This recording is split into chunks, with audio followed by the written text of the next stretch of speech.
چل دیے تم آنکھ میں اشکوں کا دریا چھوڑ کر۔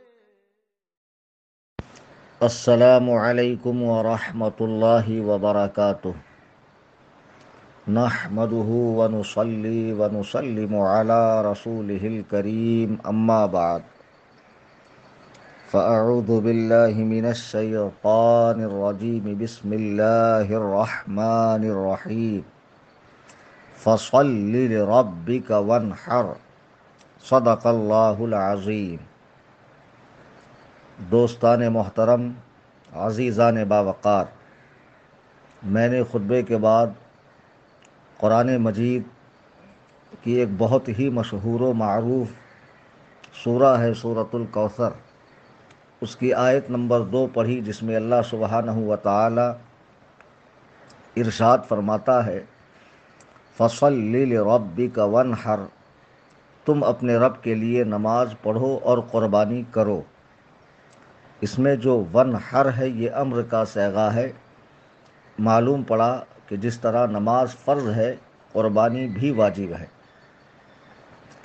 اب کچھ ہی دنوں میں قربانی کا مہینہ آئے گا، ذوالحجہ، اور دنیا بھر میں مسلمان اللہ سبحانہ و تعالی کا قرب پانے کے لیے، اس کی نزدیکی پانے کے لیے، اس کی رضا کے لیے قربانی کریں گے۔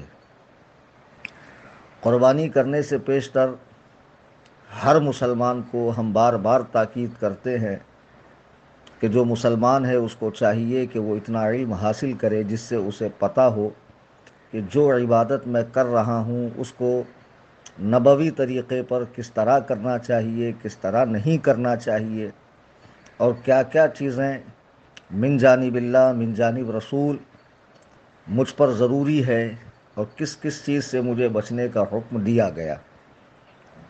ہم دیکھتے ہیں کہ جب قربانی کا مہینہ آتا ہے تو کتنے لوگ ہماری جان پہچان میں ایسے ہیں، ملاقاتیوں میں ایسے ہیں کہ جن کے گھر میں کنبہ بہت بڑا ہے، افراد بہت ہیں، لیکن معلوم پڑتا ہے کہ پورے گھر کی طرف سے ایک بکرا ذبح کر دیا گیا۔ پوچھنے پر کہتے ہیں بھائی صاحب ابا کے نام سے کر دی، پچھلے سال اماں کے نام سے کی تھی، آنے والے سال فلاں کے نام سے کریں گے۔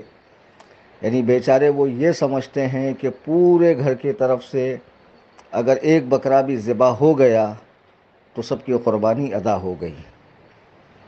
ایسا بہت مرتبہ ہوتا ہے کہ گھر کے تمام افراد پہ قربانی واجب ہوتی ہے، اور ایسا بہت مرتبہ ہوتا ہے کہ کسی پر واجب نہیں ہوتی ہے لیکن لوگ کرتے ہیں۔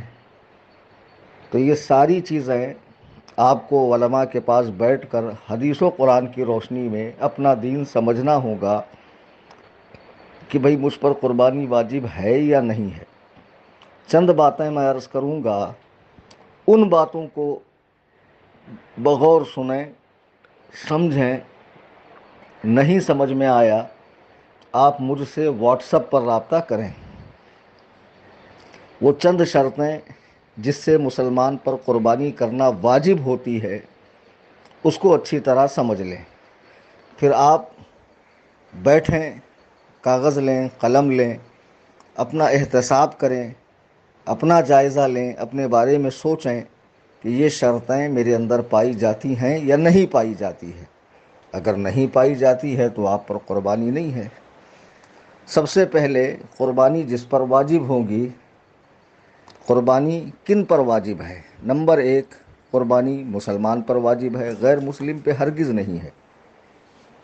نمبر 2، شریعت مطہرہ کا ہر حکم، ہر فرض و واجب، ہمیشہ یاد رکھنا فقہائے کرام، علماء کرام بیان کرتے ہیں کہ عاقل و بالغ کے لیے ہے، یعنی جس کے پاس عقل ہے، سوجھ بوجھ ہے، اور جو بالغ ہے اس کے اوپر شریعت مطہرہ کا ہر حکم ہوتا ہے۔ مجنوں، دیوانے اور نابالغ بچوں پر شریعت مطہرہ کے احکام جاری نہیں ہوتے۔ تو نمبر 1 جس پر قربانی واجب ہوگی اس کا مسلمان ہونا۔ نمبر 2 عاقل و بالغ ہونا۔ نمبر 3 آزاد ہونا، کسی کا غلام نہ ہو۔ ویسے اس زمانے میں غلامی کا رواج نہیں ہے، یہ ختم ہو چکا ہے، لیکن چونکہ فقہائے کرام نے اس کو بیان کیا ہے اس لیے میں نے عرض کر دیا۔ پھر صاحب نصاب ہونا، یعنی اس کے پاس اتنا مال ہونا چاہیے کہ جتنا مال ہونے پر شریعت نے قربانی کو واجب قرار دیا ہے۔ پھر مقیم ہونا، یعنی وہ اپنے شہر میں ہو، وطن اصلی میں ہو، اپنے مقام پر ہو، نہ کہ حالت سفر میں ہو۔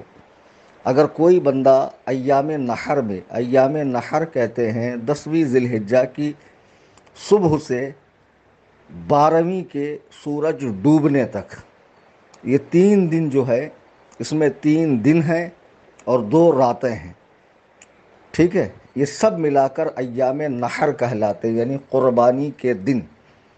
اس میں اگر کوئی بندہ اپنے مقام پر نہ رہے بلکہ سفر کر کے 92 کلومیٹر کا کہیں اور چلا جائے، اگرچہ وہ سفر چوری کے لیے ہو، اگرچہ وہ سفر معاذ اللہ زنا کے لیے ہو یا کسی بھی برے کام کے لیے ہو، لیکن مسلمان اگر 92 کلومیٹر کا سفر طے کر کر کہیں بھی جاتا ہے تو وہ شرعی مسافر کہلاتا ہے اور مسافر پر قربانی نہیں ہے۔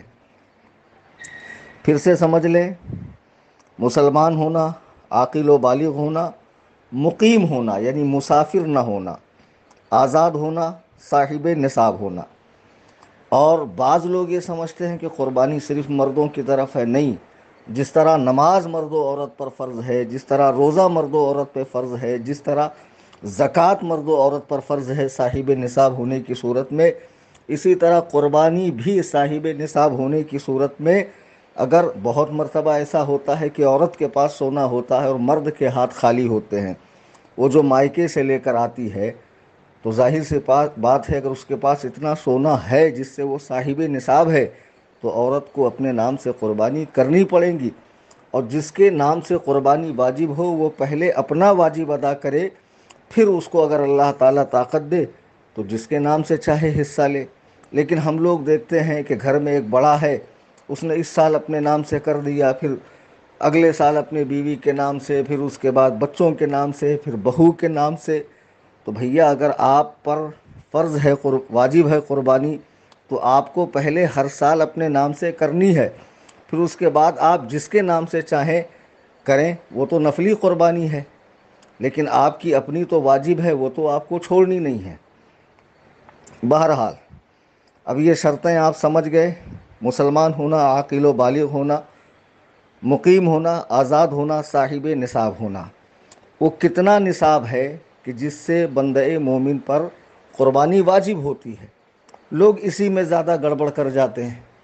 بہت آسان بات ہے کہ آپ کے پاس حاجت کے علاوہ جو بھی چیز اتنی رقم کی ہو کہ جس میں 613 گرام چاندی خریدی جا سکے، آپ کے پاس حاجت کے علاوہ، مثال کے طور پر آپ کے پاس کچھ ایسے کپڑے ہیں جو استعمال میں نہیں ہیں، کچھ ایسی کتابیں ہیں جو آپ پڑھتے نہیں ہیں، یہاں تک کہ فقہا نے فرمایا کہ اتنی قیمت کا قرآن پاک جسے دیکھ کر پڑھتے بھی نہ ہوں، کھولتے بھی نہ ہوں، رکھا ہوا ہے، وہ بھی حاجت سے زائد ہے، اس کی قیمت بھی کاؤنٹ کرنی پڑے گی۔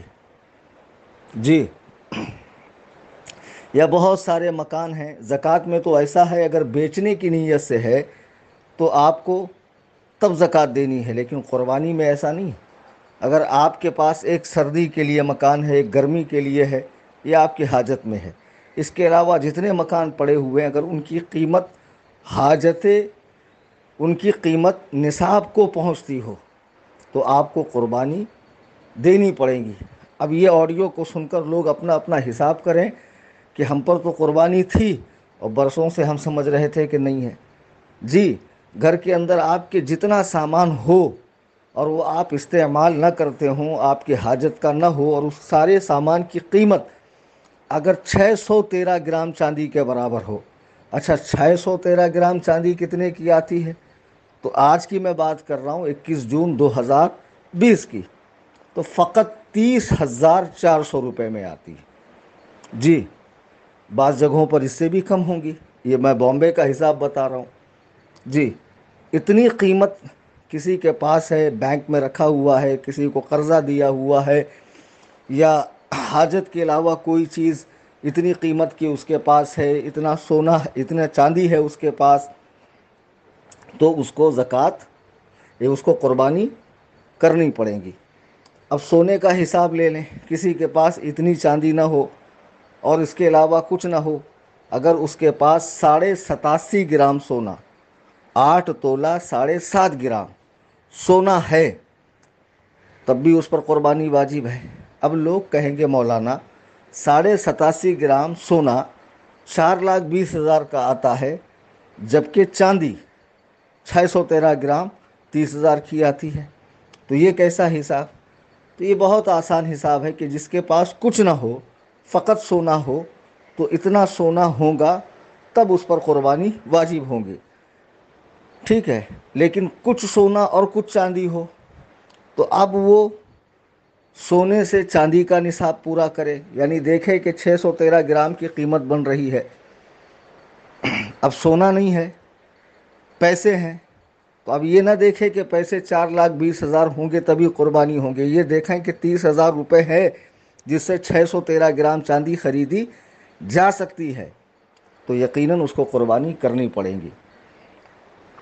لوگ قربانی کے بارے میں بڑی بے احتیاطیاں کرتے ہیں، توجہ نہیں دیتے، دھیان نہیں دیتے، ایسا مت کیجیے۔ قربانی اللہ تعالیٰ کا تقرب حاصل کرنے کا ذریعہ ہے، خاص دن، خاص جانور کو اللہ کی نزدیکی پانے کے لیے قربان کرنا، حضرت ابراہیم علیہ نبی گنا علیہ السلام کی سنت کو ادا کرنا، یہ قربانی کہلاتا ہے۔ قرآن میں اللہ نے فرمایا تم اپنے رب کے لیے نماز پڑھو اور قربانی کرو۔ قربانی کی بہت ساری فضیلت ہے، بہت سارے فضائل ہے قربانی کے، چنانچہ ام المؤمنین سیدتنا عائشہ صدیقہ رضی اللہ تعالیٰ عنہا کی روایت ہے کہ اللہ کے حبیب فرماتے ہیں کہ 10ویں ذی الحجہ کو آدم کے بیٹے کا کوئی عمل خداوند قدوس و جبروت کے نزدیک خون بہانے سے زیادہ پیارا نہیں، اور وہ جانور قیامت کے دن اپنے سینگ اور بالوں اور کھروں کے ساتھ آئے گا، اور قربانی کا خون زمین پر گرنے سے پہلے خداوند تعالیٰ کے نزدیک مقام قبولیت میں پہنچ جاتا ہے، لہٰذا جب بھی اسے ادا کرو خوش دلی کے ساتھ ادا کرو، کوئی بار نہ ہو، کوئی بوجھ نہ ہو، اللہ کی رضا کے لیے خوشی کے ساتھ اسے ادا کرو۔ جن کے پاس مال و دولت ہے، سب کچھ ہے، لیکن آج کی تعلیم نے ان کا دماغ خراب کر دیا، کیا ضرورت ہے خون بہانے کی، کیا ضرورت ہے بے زبانوں کو مارنے کی، اس سے اچھا کیک کاٹ دو، اس سے اچھا وہ کر دو، اس سے اچھا وہ کر دو۔ یہ جاہل قسم کی بکواس کرنے والے ملحدین اور انگریزی تعلیم یافتہ جن کا دماغ خراب ہو گیا، ہم تو دیکھتے ہیں بمبئی میں کہ بعض سوسائٹی کے اندر نہیں ہماری سوسائٹی تو بہت ایسی ہے ویسی ہے، یہاں جانور لے کے آئیں گے تو فلاں کا دل دکھ جائے گا، فلاں کو ناراضگی ہو جائے گی۔ تم کسی اور کو خوش کرنے کے لیے اللہ کو ناراض کر رہے ہو، اپنے پیدا کرنے والے کو، اپنے پالنے والے کو، اپنے رزق دینے والوں کو۔ جو لوگ بامبے میں ہائی سوسائٹی میں رہتے ہیں، وہ لوگ جو اس کی پرواہ کرتے ہیں کہ غیر خوش رہیں بھلے اللہ ناراض ہو جائیں، ان لوگوں کو چاہیے کہ اپنی عقلوں کو ٹھکانے پر لے کر آئے اور اللہ و رسول کے احکام کی پابندی کرے، اور کسی کی خوشی اور ناراضگی کی پرواہ نہ کریں۔ اور یاد رکھیں اللہ کے حبیب علیہ السلام فرماتے ہیں، سنن ابن ماجہ کی حدیث ہے جس کے راوی حضرت ابو ہریرہ ہے، کہ حضور نبی کریم رؤوف الرحیم صلی اللہ علیہ وسلم فرماتے ہیں جس میں طاقت ہو، وسعت ہو اور قربانی نہ کرے، وہ ہماری عید گاہ کے قریب نہ آئے۔ اللہ اکبر کبیرہ۔ جب صحابہ نے پوچھا اللہ کے حبیب علیہ السلام سے کہ ان قربانیوں کا فائدہ کیا ہے، ان قربانیوں کا مطلب کیا ہے، یہ قربانیاں کیا ہیں، تو اللہ کے حبیب فرماتے ہیں تمہارے باپ ابراہیم کی سنت ہے۔ لوگوں نے عرض کیا رسول اللہ اس میں ہمارے لیے کچھ ثواب تو ہوگا، کیا ثواب کیا ہے اس میں؟ یہ جو قربانیاں ہم دے رہے ہیں ہر سال، حدیث پاک کا مفہوم ہے کہ اللہ کے حبیب علیہ السلام سے صحابہ نے پوچھا کہ اس میں ہمارے لیے کیا ثواب ہے؟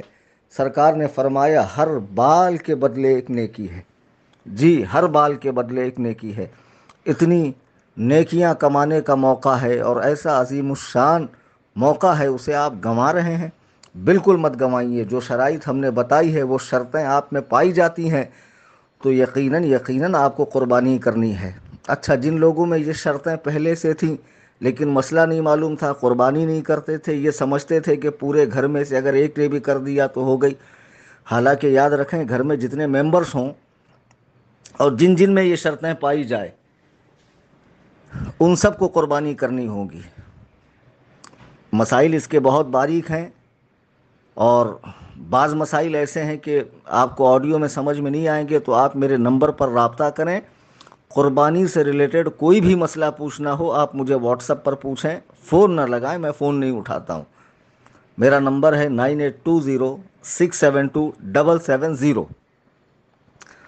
قربانی سے متعلق جو لوگ لاپرواہی کرتے ہیں کہ بھئی اب ایک گھر میں کئی لوگ ہیں، مثلا بہو بھی ہے بیٹا بھی ہے، اب ہو سکتا ہے کہ بیٹے پر قربانی نہ ہو، بہو پر ہو، اس کے پاس اتنی مالیت کا سونا چاندی ہے یا اتنی رقم ہے، تو اب سسرا تو کر رہا ہے اور سمجھ رہا پورے گھر والوں کی طرف سے کافی ہے۔ ایسا نہیں ہوتا ہے میرے بھائی، جب اس پر واجب ہے تو اس کو اپنا بھی واجب ادا کرنا ہے، آپ کو بھی ادا کرنا ہے۔ بیٹے پر واجب ہے تو بیٹا بھی ادا کرے، بیوی کے پاس اتنا سونا ہے تو بیوی بھی ادا کرے، اور سب کے سب اللہ سبحانہ و تعالیٰ کی رضا تلاش کرے۔ تو جن لوگوں نے اتنے سالوں کی قربانی نہیں کی، مسئلہ معلوم نہ ہونے کے سبب، اب وہ کیا کرے؟ اب وہ ایسا کرے کہ قربانی کی قضا نہیں ہوتی ہے۔ مثال کے طور پہ کسی کی 10 سال کی قربانی باقی ہو، اور اب وہ 10ویں ذی الحجہ سے 12ویں کے سورج ڈوبنے کے اندر 10 جانور لا کر ذبح کرے، ایسا نہیں ہو سکتا، بلکہ وہ 10 جانور خریدے، ان کو صدقہ کرے، یا پھر ان کی جو قیمت بنتی ہے وہ صدقہ کرے۔ جی، اس طرح اپنے ذمہ سے وہ پچھلی قربانیوں کی قضا اتار سکتا ہے۔ پچھلی جو قربانیاں اس کے اوپر باقی ہے وہ اپنے ذمہ سے اس طرح اتار سکتا ہے۔ اور یاد رکھیں یہ جو شرطیں میں نے بتائی، مسلمان ہونا، عاقل و بالغ ہونا، مقیم ہونا، آزاد ہونا، صاحب نصاب ہونا، یہ شرطیں پہلے سے پائی جانا ضروری نہیں ہے۔ جیسے زکوٰۃ میں مال پر 1 سال گزرنا ہے، ان شرطوں میں سے یہ شرطیں اگر قربانی کے 3 دنوں میں، جیسے 10ویں ذی الحجہ سے 12ویں کے سورج ڈوبنے تک، اس بیچ میں کبھی بھی پائی گئی، مثلا ایک کافر مسلمان ہو گیا، اب اس کے صاحب نصاب بھی ہے، اس کے پاس اتنا مال بھی ہے، اور وہ اپنے شہر میں بھی ہے اور عاقل و بالغ بھی ہے، تو اب فوراً اس کو قربانی کرنا ضروری ہے۔ کوئی فقیر تھا، غنی ہو گیا، یعنی اتنا مال اس کے پاس آ گیا جس سے 613 گرام چاندی جو 30,000 کے اندر آتی ہے خریدنے کے لائق ہو گیا، تو اس کو قربانی کرنی پڑے گی۔ کوئی نابالغ تھا، اسی وقت بالغ ہو گیا اور صاحب نصاب بھی ہے، مسلمان بھی ہے اور اپنے شہر میں بھی ہے، تو اسے قربانی کرنی پڑیں گی۔ قربانی کے جانور کے متعلق چند باتیں میں بتا دوں، اور ساری تفصیل آپ جو قربانی کے مسائل جاننا چاہیں، ذبح کرنے کا طریقہ، نماز عید کا طریقہ، تشریق، ایام تشریق کے بارے میں، اور قربانی کے جانور کے بارے میں تمام تر تفصیلات وغیرہ، یہ ساری چیزیں آپ مجھے واٹس ایپ پر پوچھیں۔ بس چند باتیں عرض کر دیتا ہوں۔ قربانی کے جو جانور ہیں وہ 5 طرح کے ہیں، ویسے علماء کرام عام طور سے 3 ہی بیان کرتے ہیں، اور میں جو 5 بیان کر رہا ہوں وہ انہی 3 میں سے ہے۔ نمبر 1 اونٹ، گائے، بکری، دمبا اور بھیڑ جس کو وہ مینڈا کہتے ہیں۔ تو علماء کرام نے بکری میں ہی دمبا اور بھیڑ کو شامل کیا ہے، داخل کیا ہے، اسی لیے عام طور سے علماء فرماتے ہیں کہ قربانی کے 3 جانور ہیں، یعنی اونٹ، گائے، بکری۔ تو اب بھیڑ اور دمبا جو ہے وہ بکری کے اندر شامل ہے۔ تو یہ 5 کے اندر نر، مادہ، خصی ہر طرح کے شامل ہے۔ جی، یعنی بکرا، بکری، گائے، بیل، اونٹ، اونٹنی، ٹھیک ہے نا؟ تو یہ اس میں خصی بھی شامل ہے، یہ بات اچھے سے ذہن میں رکھ لیں۔ جو قربانی کے جانوروں کی جو عمر ہے وہ عمر یہ ہے کہ اونٹ 5 سال کا ہو، گائے 2 سال کی، تو گائے کے اندر بھینس بھی شامل ہے، بکری 1 سال کی، اس سے 1 دن بھی کم عمر نہیں ہونا چاہیے، زیادہ ہو یہ افضل ہے۔ ہاں، دمبا یا بھیڑ اگر وہ 6 مہینے کا ہو اور دور سے دیکھنے پر سال بھر کا نظر آتا ہو، اچھا فربا لگتا ہو، دیکھنے میں سال بھر کی عمر لگتی ہو، تو اس کی قربانی جائز ہے۔ ہمارے بعض لوگ بامبے میں شوق سے انڈل بکرا لے کر آتے ہیں، سمجھتے ہو بعض لوگ تو قربانی کے جانوروں کو لڑواتے ہیں۔ بعض ایسے بھی جاہل ہیں کہ اگر بکری لے کر آئے تو اس کا دودھ دھو کے استعمال کرتے ہیں، دودھ نکال کر استعمال کرتے ہیں۔ یاد رکھو، اگر کسی نے قربانی کے جانور پر سواری کی یا مینڈا لے کر آیا اور اس کے بال نکال کر چادر ودر بنا لی، کمبل بنا لی، یا کسی نے قربانی کے جانور کو مارنا بھی منع ہے، یا اس پر سواری کی، تو جتنی سواری کی اس کا صدقہ ادا کرے، اس کا دودھ نکال کر اگر استعمال کیا تھا تو اتنی قیمت صدقہ ادا کرے، اور قربانی کے جانوروں کو خدا کے لیے لڑوائے نہیں۔ اور ایک بات یاد رکھیں، ماحول اچھا نہیں ہے، ملک کے حالات بالکل اچھے نہیں ہیں، اسلام دشمن طاقتیں ہر وقت مسلمانوں کو کسی طرح ذلیل و خوار کرنے کے چکر میں لگی ہوئی ہے۔ قربانی کرتے وقت خبردار کوئی بھی سیلفی نہ لے، ویڈیو نہ بنائے، اسے کہیں بھی سوشل میڈیا پر شیئر نہ کریں۔ اس سے غیر مسلموں کو اسلام کے خلاف بولنے کا، مسلمانوں کے خلاف زہر اگلنے کا اور موقع ملتا ہے کہ دیکھو یہ کس طرح بے دردی کے ساتھ جانوروں کو، بے زبان جانوروں کو مارتے ہیں، حالانکہ وہ اس مفہوم کو نہیں سمجھیں گے کہ یہ کیا چیز ہے، اور اسلام کس پیارے طریقے سے جانوروں کو ذبح کر کے ان کے اندر کی تمام تر بیماریوں کو نکالتا ہے۔ ورنہ دنیا میں لوگ کس طریقے سے جانوروں کو مارتے ہیں، ان کا گلا گھونٹ کر اور کیسی اذیتیں دے کر، اور یہاں تو اس دن جانوروں کو ذبح کر کے ہزاروں لوگوں کے کھانے کا انتظام کیا جاتا ہے، جو سال بھر ترستے ہیں گوشت کے لیے، آج ان کے گھر بھی عید ہو جاتی ہے۔ خیر یہ ساری باتیں دیگر ہیں، اس کو اچھے سے سمجھیے کہ عید کے دن خدا را اپنے جانور کو ذبح کرتے وقت فوٹو نہ کھینچیں، سوشل میڈیا پر عام نہ کریں۔ اور جو لوگ انڈ البقرہ وغیرہ خریدتے ہیں، اس سے افضل ہے بکری خرید کر ذبح کرنا۔ جلالہ جو پیشاب پیتا ہو اس کی قربانی مکروہ ہے، نہیں کرنا چاہیے، اس کی قربانی درست نہیں ہے۔ لوگ سمجھتے ہی نہیں ہیں، لوگ اس بات کو سمجھتے ہی نہیں ہے۔ انڈ البقرہ اٹھا کر لے آئیں گے اور بڑے فخر کے ساتھ جو پیشاب پیتا ہے، جس میں بدبو آتی ہے، اس کی قربانی کریں گے، اور پھر اس پر فخر بھی جتائیں گے کہ ہم نے فلاں انڈل خریدا اور اتنی قیمت میں خریدا ہے۔ ہرگز یہ فخر کرنے والی بات نہیں ہے، یہ فخر کرنے والی بات نہیں ہے، بلکہ صاف ستھرا جانور لے کر آئے، خصی لے کر آئے تو یہ اور زیادہ بہتر ہے، جس کے خصیے دبا دیے جاتے ہیں، جس میں بدبو نہیں آتی ہے، جس کا گوشت صاف ستھرا ہوتا ہے۔ عزیزان ملت اسلامیہ، قربانی کے بہت سارے مسائل ہیں جو اس مختصر سی آڈیو میں بیان نہیں ہو سکتے ہیں۔ بس ایک گزارش آپ سے کہ خدا را جو بھی سمجھنا چاہیں اپنے شہر کے ذمہ دار مستند عالم دین سے آپ مسائل کو سمجھیں۔ اور ایک گزارش کے مہاراشٹر میں لاک ڈاؤن کو اور بڑھا دیا گیا ہے، تو ممبئی میں جو دیونار کی منڈی لگتی تھی اب وہ اس سال نہیں لگیں گی، تو جو لاکھوں لاکھ کے بکرے لا کر قربانی کرتے تھے اب ان کو اس سال حصہ ہی لینا پڑے گا۔ تو ہماری تنظیم سنی جمعیت الاحناف، جو آپ کے لیے جانا پہچانا نام ہے اور جس کی خدمات کو آپ نے بچشم خود دیکھا ہے، انٹرنیٹ وغیرہ پہ ملاحظہ کیا ہے کہ تقریباً 6 سال سے مہاراشٹر کے چھوٹے چھوٹے دیہاتوں میں امامت کرنے والے علماء کو ہماری تنظیم کی جانب سے تنخواہ دی جاتی ہے۔ 2 سال کے عرصے سے غربا میں راشن تقسیم کیا جاتا ہے۔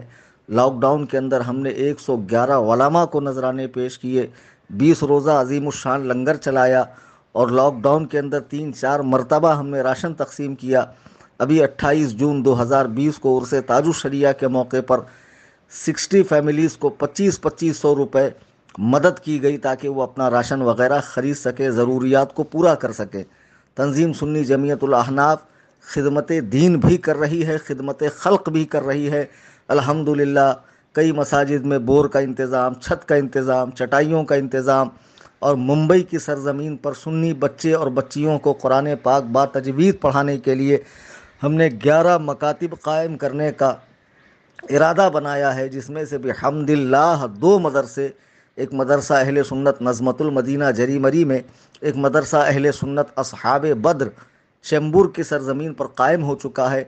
ایسی تنظیم جو پورے طور پر مسلک اعلیٰ حضرت کی پابند ہو، آپ اس میں حصہ لیں۔ اس بار ہماری تنظیم کے جانب سے حصوں والی قربانی کا اہتمام کیا گیا ہے، اور ہمارے یہاں اس بات کا پورا خیال کیا جاتا ہے کہ غیر سنی کا حصہ شامل نہ کیا جائے۔ آپ ہمارے علاوہ کہیں بھی حصہ لیں تو یاد رکھیں کہ حصے والی قربانی میں اگر ایک بھی وہابی دیوبندی شامل ہوا تو کسی کی قربانی ادا نہیں ہوگی، اس لیے کہ سارے شرکا کا مسلمان ہونا یعنی سارے شریکوں کا حصے والی قربانی میں بڑے جانور میں 7 حصے ہوتے ہیں، تو سارے شرکا کا مسلمان ہونا ضروری ہے۔ تو ہماری تنظیم میں یہ خیال کیا جاتا ہے کہ سب کے سب سنی حصے ہوں، باقاعدہ بمبئی سے عالم جاتا ہے، اڑیسہ کی سرزمین پر قربانی ہوتی ہے، ہمارے علماء خود اپنے ہاتھوں سے ذبح کرتے ہیں، اور گوشت وہاں کے غریب مسلمانوں میں تقسیم ہوتا ہے۔ آپ کو اور بھی جگہ حصہ لینے کا موقع ملے گا جہاں 1800 2000 میں حصہ ملے گا، ہمارے یہاں 2200 روپے کا ایک حصہ ہے، کوئی بہت زیادہ قیمت نہیں ہے، لیکن آپ تنظیم کا کام دیکھیں کہ تنظیم نے 1 سال 2 سال کے عرصے میں کتنا عظیم الشان کام کیا ہے۔ ابھی الحمدللہ احقاق حق و ابطال باطل میں ہمہ وقت یہ تنظیم پیش ہے، آگے ہے، اور تنظیم مزید کام کرنا چاہتی ہے۔ ممبئی کی سرزمین پر ایک عظیم الشان جامعہ بنانے کا ارادہ ہے، لیکن اس کے لیے آپ سب کے مالی تعاون کی ضرورت ہے، لہٰذا آپ حصہ لیں۔ اور جو لوگ اپنے بچوں کا عقیقہ کرنا چاہتے ہیں تو لڑکی کے نام سے عقیقہ کرنا ہو 1 حصہ لیں، لڑکے کے نام سے عقیقہ کرنا ہو 2 حصہ لیں۔ یہ ساری تفصیل جاننے کے لیے، قربانی کے مسائل سمجھنے کے لیے آپ میرے نمبر پر رابطہ کریں، 9820 672 770 9820 672 770۔ خدا حافظ، فی امان اللہ، السلام علیکم۔